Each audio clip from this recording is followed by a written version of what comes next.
those truths remained unmet. And so they came by the thousands from every corner of our country. Men and women, young and old, by the way. That's a who? blacks who long for freedom. Some of y'all ask why y'all can't play your no wine. Who can no longer accept You should just freedom know. for You themselves just while watch this. So witnessing did you subjugation. hear what he just said? You want to play, right? Watch the thing. That Across the easy. land, congregations sent them off with food and with prayer. In the middle of the night, entire blocks of Harlem came out to wish them well. With a few dollars they scrimped from their labor, some bought tickets and boarded buses, even if they couldn't always sit where they wanted to sit.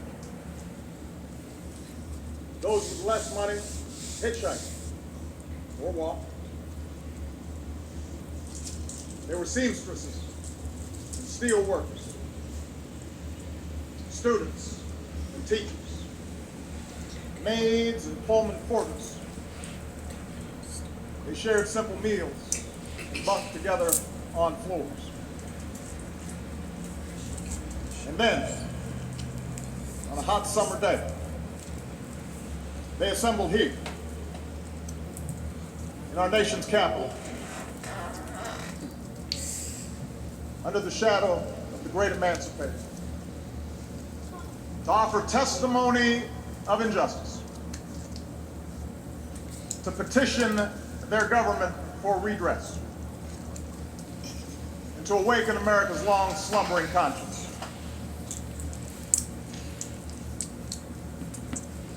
We rightly and best remember Dr. King's soaring oratory that day. How he gave mighty voice to the quiet hopes of millions. How he offered a salvation path for oppressed and oppressors alike.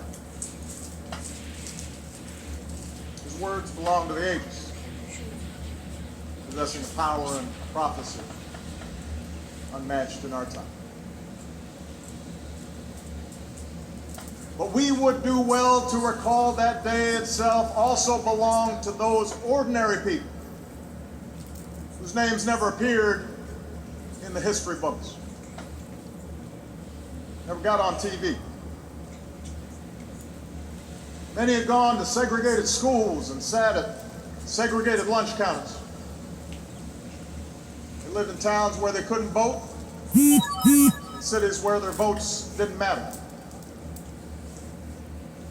There were couples in love who couldn't marry. Soldiers who fought for freedom abroad that they found denied to them at home. They had seen loved ones beaten and children fire hosed. And they had every reason to lash out in anger or resign themselves to a bitter fate. And yet, they chose a different path. In the face of hatred, they prayed for their tormentors. In the face of violence, they stood up and sat in with the moral force of nonviolence. Willingly, they went to jail to protest unjust laws, their cells swelling with the sound of freedom songs. A lifetime of injustice has taught them that no man can take away the dignity and grace that God grants us.